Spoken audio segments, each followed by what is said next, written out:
नमस्कार दोस्तों, कैसे हैं आप? आई होप आप सभी अच्छे होंगे। तो आज हम लोग बात करेंगे लॉन्ग टर्म इन्वेस्टर्स को, जैसे हम लोग क्या करना चाहिए म्यूचुअल फंड में या फिर डायरेक्टली स्टॉक्स जो लगा रहे हैं स्टॉक्स में। बजट के पहले क्या करना चाहिए, क्या नहीं करना चाहिए। तो निश्चित मास्टर जो पोर्टफोलियो मैनेजर है एक्सिस में, वो उनका एक इंटरव्यू हुआ था, उसी का थोड़ा एक्सर्प्ट है यहाँ पर। वही बोल रहे हैं कि कोई मेजर इन्वेस्टिंग चेंजेस मत कीजिए based on the budget, budget को लेके।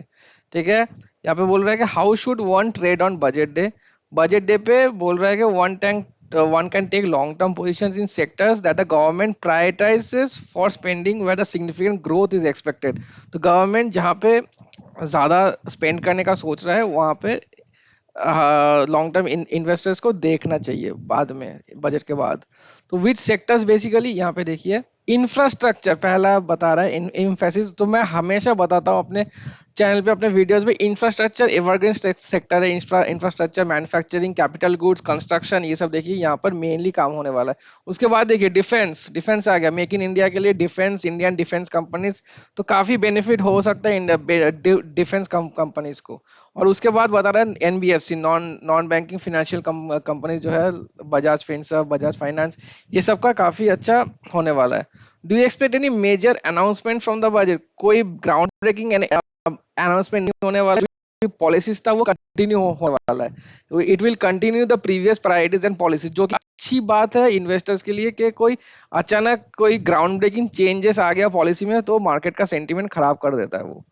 तो नीचे चलते हैं, how should investor position their portfolios to prepare for the upcoming budget. तो we don't think long term investor should make any preparatory changes, मतलब कोई ग्राउंड ब्रेकिंग चेंजेस नहीं लाने के लिए बोल रहे हैं। तो जैसा चल रहा है वैसा ही चलने दीजिए, बेस्ड ऑन फंडामेंटल्स। जो जो स्टॉक्स अच्छे हैं, जो जो फंड्स अच्छे हैं, उसी को लेके चलना चाहिए। कि डायरेक्टली बजट को लेके कुछ अपना पोर्टफोलियो में ड्रास्टिक चेंज ना करे। और मार्केट क्या करेगा, कंसोलिडेट करेगा कि रैली देगा। यहाँ पे बोल रहा है कि निफ्टी का टारगेट है 25,000 by the end of this year. तो यहाँ पे बोल रहा है कि we expect low single digit returns for the rest of the year. तो जितना भी 6 महीना बाकी है अभी ईयर के एंड होते होते, तो सिंगल डिजिट रिटर्न्स मिलेगा अभी क्योंकि काफी रैली मिल चुका है ऑलरेडी।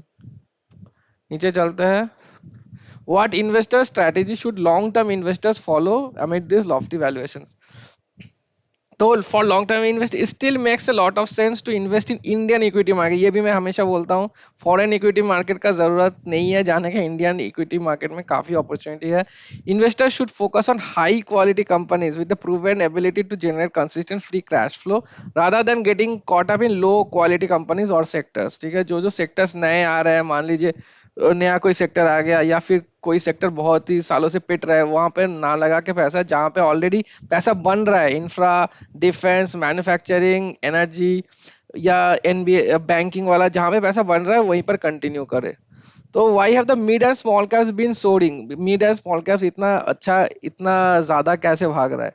तो यहाँ पे बोल रहा है कि small and mid size companies are almost as efficient in utilizing capital as large cap companies. तो जैसा large cap companies capital utilise करता है, स्मॉल और मिड कैप भी अच्छा करने का क्षमता रखता है। This is one of the reasons for the outperformance for mid and small cap companies. Another reason is expectation of higher earnings growth for small and mid cap companies in general compare to large cap companies. तो जैसे मैं बोलता हूँ अपने video में, ज्यादा potential रखता है स्मॉल और मिड कैप अर्निंग्स में। लार्ज कैप ऑलरेडी इतना बढ़ चुका है, तो वो ज्यादा अर्निंग का पोटेंशियल रखता नहीं है। ठीक है, इसीलिए मिड एंड स्मॉल कैप में लगाने का ठीक है अभी भी। rather than looking at where it's better to evaluate each and every company on merit पे डिसाइड कीजिए। जो हम लोग का काम नहीं है, जो जो ये तो फंड मैनेजर्स का काम है, कौन कौन सा कंपनीज को लेना है स्मॉल कैप और मिड कैप में, और उसमें फंडामेंटल स्ट्रेंथ और वैल्यूएशन को देख के लगाना चाहिए। डू यू सी एफपीआई है, फॉरेन पोर्टफोलियो इन्वेस्टर, जो पहले भाग गए थे इंडिया छोड़ के अप्रैल और मई में, फिर से आ रहा है। तो ये सिमिलर टू 20 और will outflows continue further. Outflow जो इतना हुआ है भर भर के, दो लगातार साल के स्टार्टिंग से एटलीस्ट जून तक इतना आउटफ्लो हुआ है, तो क्या क्या होगा अभी?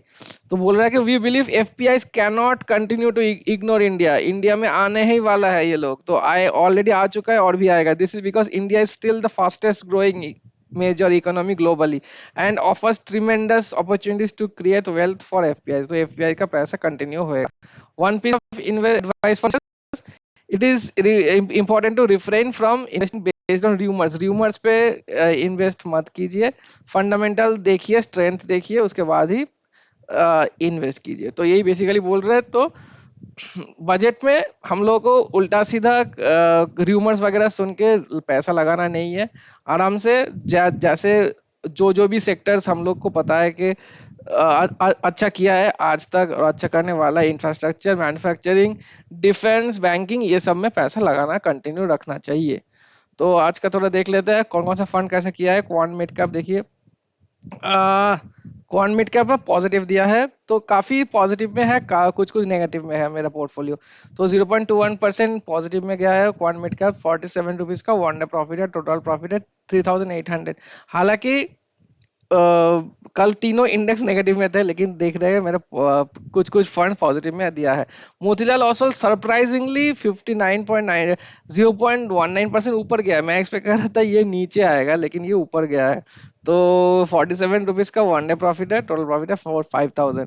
महिंद्रा मानुलाइफ ये भी प्रॉफिट में है 0.43%. 108 रुपीज का वन डे प्रॉफिट है.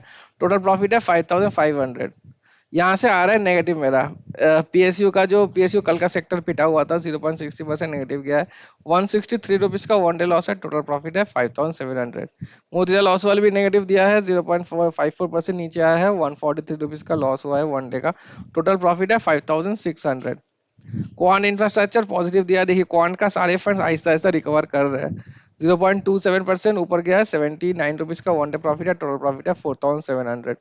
बंधन स्मॉल कैप नेगेटिव है, हल्का नेगेटिव है, ज्यादा नहीं है. 28 रुपीज का लॉस हुआ है और 7000 का टोटल प्रॉफिट है. लास्ट में बात करते हैं क्वांट स्मॉल कैप. नीचे आया है, लेकिन हल्का सा नीचे आया, ज्यादा ज्यादा दिक्कत नहीं हुआ है इसको. 0.02% नीचे आया है. 15 रुपीज का वन डे लॉस है. टोटल प्रॉफिट है 11000. और टोटल का बात करते हैं यहाँ पर 64,000 हल्का सा नीचे आया है मेरा पोर्टफोलियो अपने टॉप से. तो 3,19,000 टोटल वैल्यू हो चुका है अभी. तो वन डे का बात करो, बस 40 रुपीज का लॉस हुआ है, जो कि काफी, ये स्वीट लॉस मैं बोलूंगा, काफी स्वीट लॉस है ये, क्योंकि मुझे मौका मिला है. यहाँ पर तो देख रहे हैं कि 39 रुपीज का लॉस हुआ है. मेरा म्यूचुअल फंड का पोर्टफोलियो ज्यादा इफेक्ट नहीं हुआ है. और वहीं पर मैं जिस स्मॉल केस में लगाने वाला हूँ वहां पर काफी नेगेटिव गया था, तो मुझे मौका मिल गया था कल के स्मॉल केस में लगाने के लिए. तो मैं ऑलरेडी कुछ कुछ पैसा अपना 10-15%, 20% पैसा इन्वेस्ट कर चुका हूँ स्मॉल केस में. तो स्मॉल केस का वीडियोस जल्दी जल्दी आने वाला है. थोड़ा दिन दीजिए, उसके बाद आने वाला है. तो 64,000 टोटल रिटर्न है. 63% एक्सआर है मेरा. अभी थोड़ा कमेंट्स ले लेता है कुछ. तो शायन बोल रहा है ये आदमी कौन है थंबनेल में. मैं थंबनेल चेंज किया था रिसेंटली, काफी सारे थंबनेल और प्रोफाइल पिक्चर और कवर पिक्चर सारे चेंज किया था, तो मैं ही हूँ इसमें.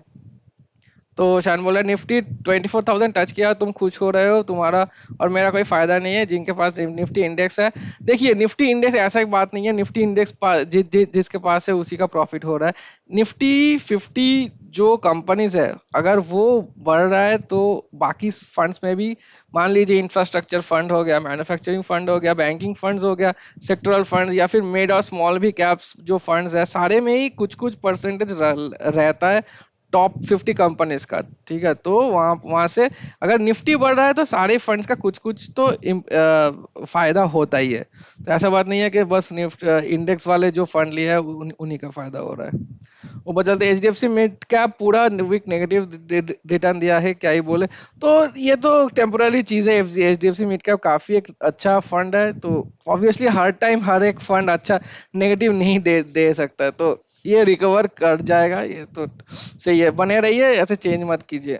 अगर बहुत ही लंबे टाइम से 6 महीना एक साल तक अपने कैटेगरी एवरेज को बीट नहीं कर पा रहा, तो दिक्कत वाली चीज है. ऊपर चलते हैं. सेबी का फाइनल डिसीजन कब तक एक्सपेक्ट कर सकता है. ये बेसिकली एक्सिस में हुआ था जब, तो 5-6 महीने टाइम लग गया था टोटल प्रोब कंप्लीट होने में. जो ईमेल, जो क्वांट का जो फ्रंट रनिंग का जो प्रोब था वो लेके बात कर रही है. तो 5-6 महीना लास्ट टाइम हुआ था एक्सिस का. तो इस यहाँ पर भी वही वही टाइम फ्रेम हम लोग एक्सपेक्ट कर सकते हैं. तो अंकुर उपाध्याय बोला थंबनेल एंड डीपी देख के लग रहा है, लगा ही नहीं आपका चैनल है। 2-3 बार देखने के बाद फिर अच्छा यही तो अपना प्रतीक भाई का चैनल है। हाँ तो मैं चेंज किया था ये। आशा करता हूँ आप लोगों को पसंद आया होगा थंबनेल्स। स्नाडा बोल रहा है क्वांट एएमसी अपना मेहनत और स्किल से अच्छा रिटर्न्स निकाल दे रहा है, तो कुछ लोगों को जेलसी हो गया है इसलिए उसका पीछे पड़ गया है। हाँ यार सही है, एकदम सही है, मेरे को भी यही लग रहा है कि इतना अच्छा भाग रहा था क्वांट कि सभी लोगों का नजर आ गया था यहाँ पर। तो और बाकी मेरे मेरे ख्याल से बाकी सब भी फंड्स में कुछ ना कुछ तो दिक्कत हुआ होगा, लेकिन सब कुछ छोड़ के ये लोग क्वांट के पीछे ही भागे हैं। देखते हैं क्या नतीजा निकल के आता है, वेट कर सकते हैं हम लोग और कुछ नहीं। अरे भाई मुझे लगा कि नहीं ये चैनल में घुस के थंबनेल देखकर हाँ यार वही सेम ही है कमेंट। सर एक डाउट है, I am a PhD student and currently I got get 70,000 scholarship as prime minister research fellow. It is given by MHRD, do you think इसमें टैक्स लगता है, स्कॉलरशिप में टैक्स? देखिए मैं मुझे ये सब में पता नहीं है, कोई आइडिया नहीं है। मैं गूगल किया था, वहाँ पे देख देख रहा था कि प्राइम मिनिस्टर को जो स्टाइपेंड आता है रिसर्च फेलोशिप का तो उसमें टैक्स नहीं लगता। बट मैं सजेस्ट करूंगा आपको कि आप एक प्रॉपर किसी बंदे से किसी एक ऐसा किसी से पूछिए जिसके बारे में जिनको इसके बारे में पता है। मुझे एग्जैक्टली पता नहीं है, गूगल को सब कुछ हम लोग ट्रस्ट नहीं कर सकते, लेकिन किसी बंदे से पूछ लीजिए इसका। ये म्यूचुअल फंड का पोर्टफोलियो है, करेंगे बाद में। मोहन जी बोल रहे हैं sir HDFC small and HDFC mid दोनों में से कौन सा बेस्ट रहेगा? तो एचडीएफसी मिड कैप लीजिए, आराम से मिड कैप लेना है तो एचडीएफसी मिड कैप लीजिए। स्मॉल स्मॉल को मैंने खुद हटा दिया अपने पोर्टफोलियो से, तो स्मॉल को इग्नोर कीजिए, स्मॉल अच्छा नहीं है। शान बोल रहा है रश्मिका मंदाना चलो ना सामी सामी ऐसा। यार ये मेरे वीडियो बनाते टाइम बार बार पॉपअप आ रहा था रश्मिका मंदाना का, इसलिए मैं बोल रहा था हटो रश्मिका मंदाना यहाँ से। तो मैं लिखा रश्मिका, मैं पसंद आ गया था। अच्छा शान बोल रहे हैं आज यूएस का रिसेशन का रिपोर्ट आएगा, रिपोर्ट खराब हुआ तो कल मार्केट डाउन रहेगा। तो मार्केट मंडे को तो काफी अप था और ट्यूसडे को डाउन था, तो रिपोर्ट पॉजिटिव ही आया है, तो इसलिए मंडे को अप गया था मार्केट। शान बोल रहा है इसीलिए तो कल रिलायंस इंडस्ट्री 2% से ऊपर भागा था, जियो प्राइस हाइक, तो इसलिए क्वांट ने भी अच्छा। हाँ तो क्वांट क्वांट भी अच्छा अच्छा किया है, क्योंकि क्वांट में काफी अच्छा रिलायंस का शेयर्स है काफी सारे। वीकेंड से पहले प्रॉफिट होता है तो अच्छा लगता है, एकदम सही बात है भाई। वीकेंड में वीकेंड आता आते जब पोर्टफोलियो पॉजिटिव में एंड होता है तो अच्छा फीलिंग होता है। तो गाइज कमेंट्स यहीं तक रखते हैं, आज का वीडियो लंबा हो जा रहा है। पसंद आ रहा है लाइक कीजिए गाइज, लाइक आप लोग नहीं कर रहे हैं, लाइक से मोटिवेशन मिल जाता है थोड़ा। और सब्सक्राइब कर दीजिए जो भी नए हैं चैनल में। और उनको बता दूं कि मैं एवरीडे एक व्यूअर का पोर्टफोलियो रिव्यू करता हूं, आप लोग भी चाहते हैं अपना पोर्टफोलियो रिव्यू करना तो कमेंट सेक्शन में शेयर कर सकते हैं। Thank you so much for watching, have very good day.